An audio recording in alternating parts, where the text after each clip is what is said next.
So today's new topic is a bond enthalpy from our chapter thermodynamics and chemical energetics. The word is here bond and another one is enthalpy. अब यहाँ पे bond और enthalpy दो word आपको यहाँ पे नज़र आ रहे हैं। बॉन्ड जैसे हमें पता है 11th क्लास में केमिकल बॉन्ड के बारे में डिस्कस किया था, कोवालेंट बॉन्ड, आयनिक बॉन्ड, और इंथॉल्पी जो वर्ड यहाँ पे है, इसका मतलब ये जो इंथॉल्पी बॉन्ड से रिलेट करती है जो बॉन्ड मॉलिक्यूल में प्रेजेंट होता है। सबसे पहले टाइप के एग्जाम्पल को हम यहाँ पे लेंगे, डिस्क्राइब करने का प्रयास करेंगे, और वो है डायटोमिक मॉलिक्यूल्स। ऐसे मॉलिक्यूल जो कि दो एटम से बने हुए होते हैं, ऐसे मॉलिक्यूल के एग्जाम्पल हम यहाँ लेंगे। अब दो एटम से बना हुआ मॉलिक्यूल है और ऐसे मॉलिक्यूल में हम यहाँ लेने वाले हैं उन मॉलिक्यूल को जहाँ पे सिर्फ एक सिंगल कोवालेंट बॉन्ड प्रेजेंट होता है। So you are going to take the example of molecules containing single covalent bond. Example like hydrogen, जैसे हाइड्रोजन मॉलिक्यूल्स में एक ही कोवालेंट बॉन्ड होता है, H single bond H. Now that hydrogen it is found to be present in gas state. That H2 molecule it gives two hydrogen atom and again it is in the gas state. मतलब hydrogen molecule में एक single covalent bond था और वो covalent bond अब break हो चुका है। कोवालेंट बॉन्ड ब्रेक होने के बाद आपको राइट हैंड साइड में मतलब प्रोडक्ट साइड में दो हाइड्रोजन के एटम नज़र आ रहे हैं, H in the gas state plus H in the gas state. अब इस रिएक्शन में डेल्टा H0F की वैल्यू जो है वो है 436 किलो जूल पर मोल। अब इसका मतलब क्या है? इसका मतलब है कि हाइड्रोजन मॉलिक्यूल में दो हाइड्रोजन के बीच में एक सिंगल कोवालेंट बॉन्ड था, वो कोवालेंट बॉन्ड अब ब्रेक हो चुका है और कोवालेंट बॉन्ड ब्रेक होने के बाद आपको हाइड्रोजन के एटम मिले हैं। वो हाइड्रोजन के एटम गैस स्टेट में है और जो हीट जो इंथॉल्पी यहाँ पे चेंज हो रही है उस इंथॉल्पी की वैल्यू 436 किलो जूल पर मोल है।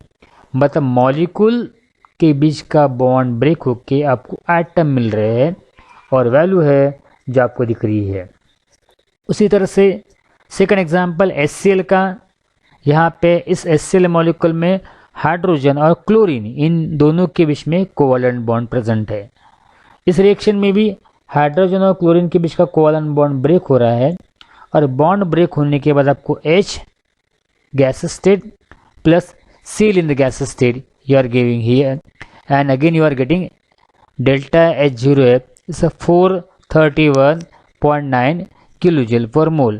Again in this state also यहाँ पे भी HCl के बीच में एक कोवालेंट बॉन्ड था, वो बॉन्ड ब्रेक हो चुका है और बॉन्ड ब्रेक होने के बाद आपको एटम मिल रहे हैं गैस स्टेट में और वैल्यू है 431.9 kilojoule per mole.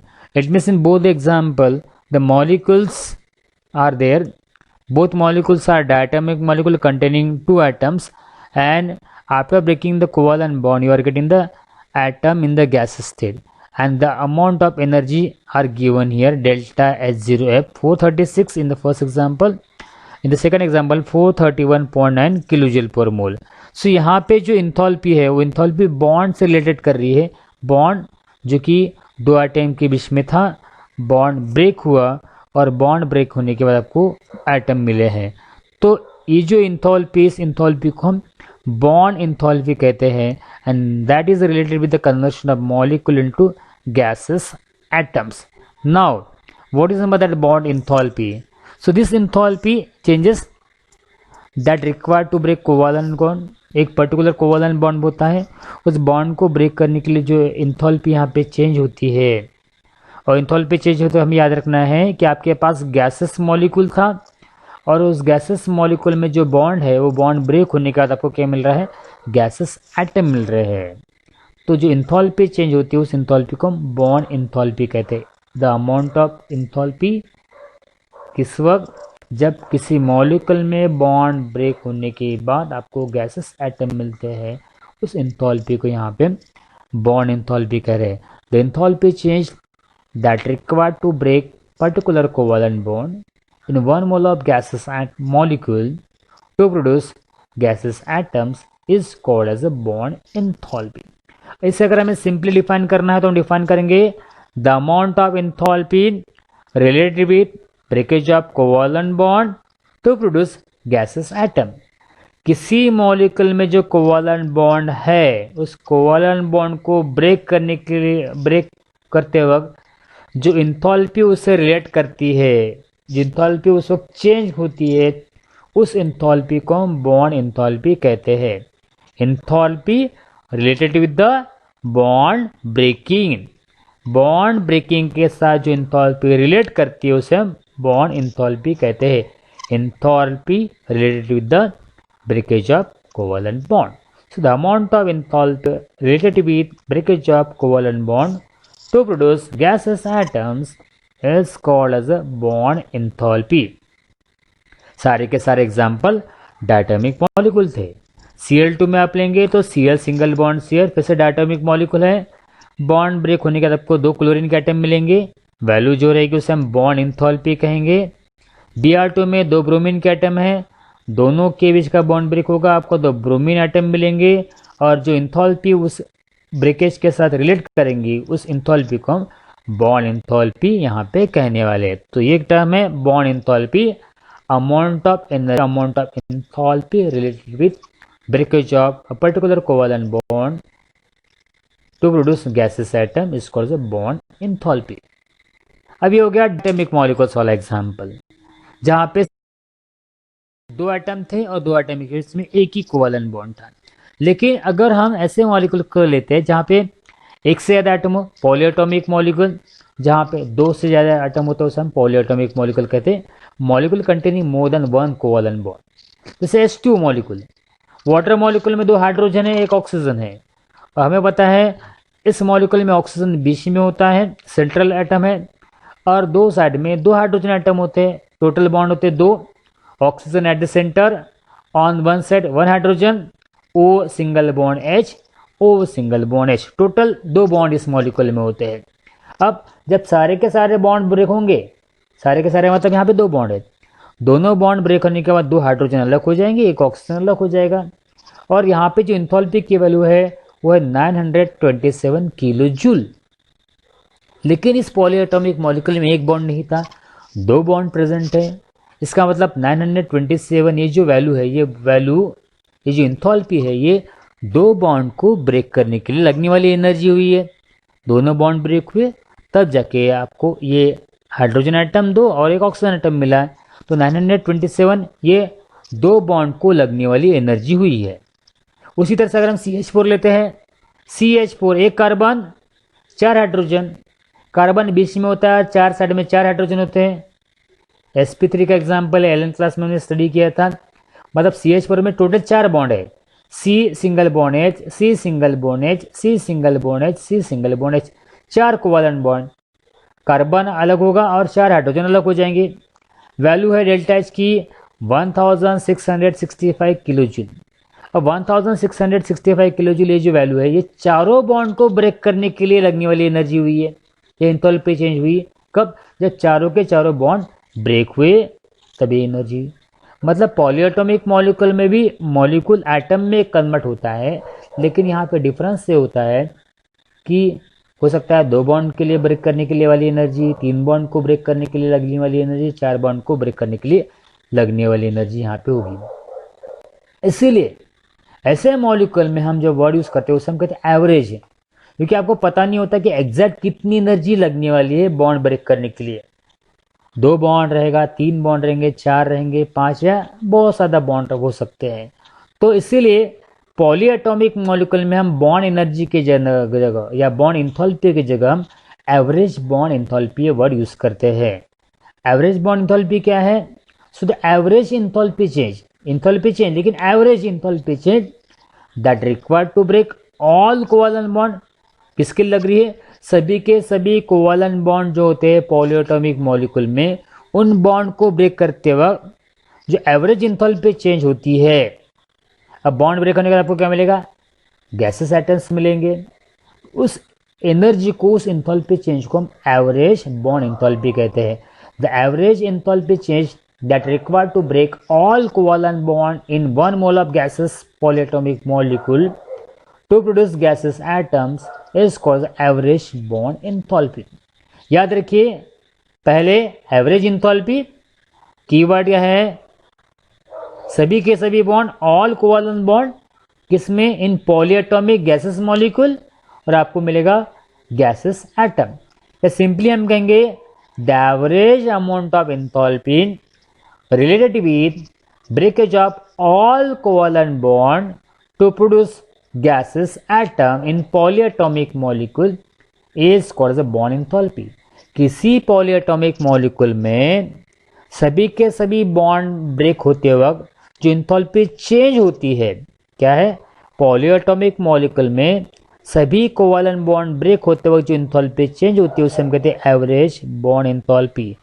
The average bond enthalpy means average amount of enthalpy related with breakage of all covalent bond in a polyatomic molecule to give gases atom is called bond average bond enthalpy। कैसे निकालते हैं average bond enthalpy?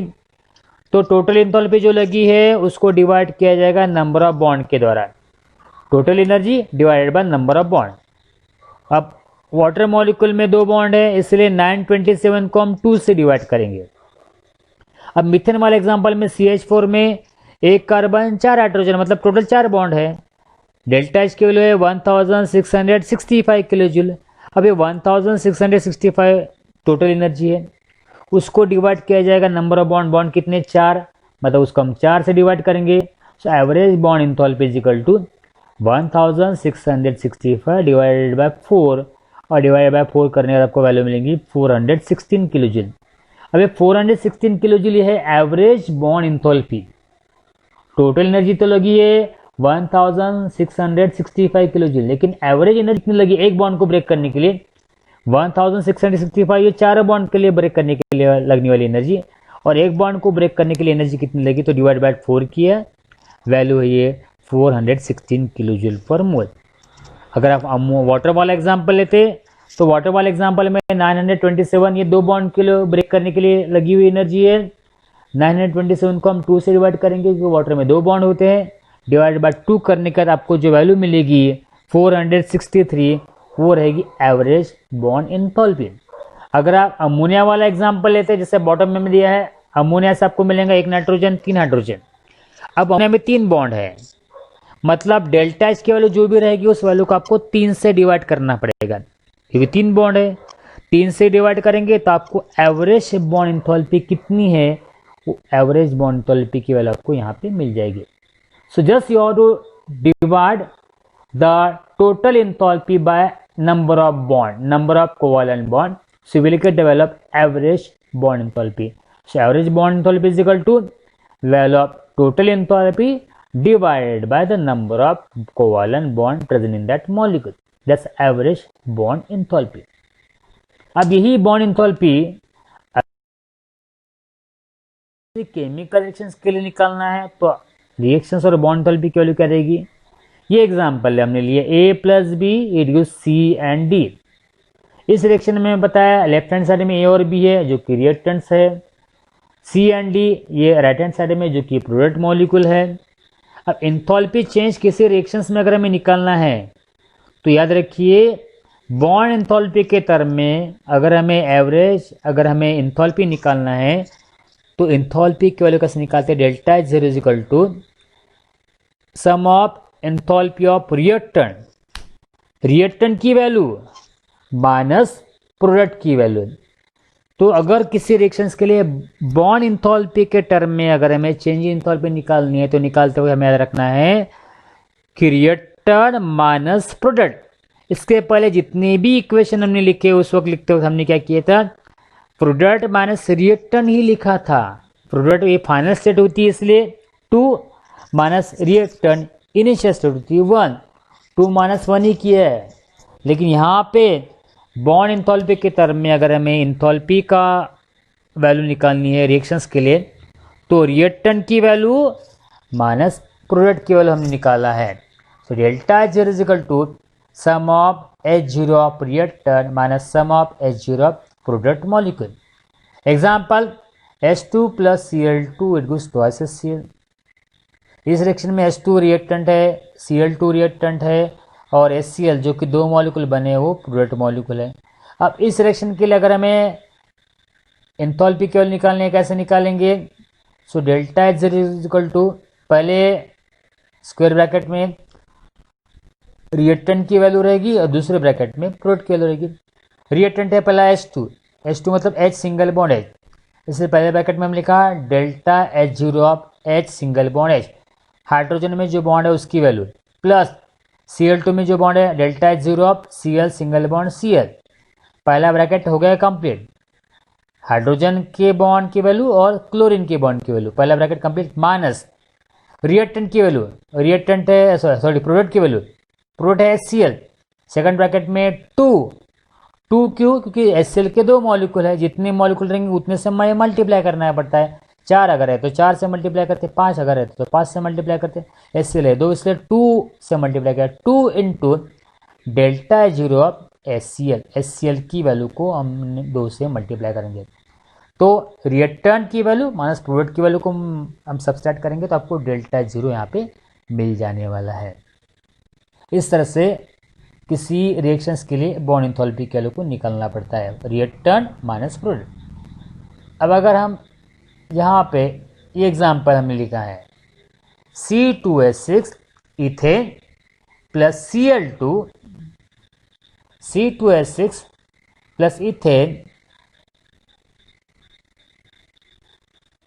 Cl2 chlorine gas, it goes C2H plus Cl plus HCl। ये reaction होगी ethane और chlorine के बीच में reaction होगी, आपको मिल गया क्लोरीथेन C2H plus Cl plus HCl यानी हाइड्रोक्लोरिक एसिड गैस। पेपर में हमने रिएक्शन को इलेबोरेट किया है, हमने उन दोनों का भी डिटेल में स्ट्रक्चरल फार्मूला लिखकर ड्रॉ किया। इथेन मतलब CH3 single bond CH3 plus chlorine Cl2 Cl single bond Cl, C2H plus Cl का फॉर्मूला लिखा है हमने CH3 CH2 Cl plus HCl H single bond Cl। यहाँ से आपको कितने बॉन्ड आपको नजर आएंगे? अब पहला इथेन में कितने बॉन्ड है देखिए, इथेन में 6 बॉन्ड है, जो बॉन्ड है CH CH CH CH CH CH, total 6 CH bond है, इसलिए delta H is equal to 6 into delta zero of CH, ये हमने लिखा। उसके बाद इथेन में ही कार्बन और कार्बन के बीच में एक बॉन्ड है C सिंगल बॉन्ड C, इसलिए delta zero of C single bond C दूसरी वैल्यू है। उसके बाद क्लोरीन मॉलिक्यूल में एक ही बॉन्ड है क्लोरीन और क्लोरीन के बीच में, इसलिए हमने लिखा plus delta zero of Cl single bond Cl। ये हो गया रिएक्टेंट का 6 कार्बन और हाइड्रोजन के बीच के बॉन्ड, एक कार्बन और कार्बन के बीच का बॉन्ड और एक क्लोरीन और क्लोरीन के बीच का बॉन्ड, ये हो गया रिएक्टेंट वाला। माइनस सेकंड ब्रैकेट में आएगा प्रोडक्ट के लिए, प्रोडक्ट में कितने बॉन्ड है देखते हैं हम।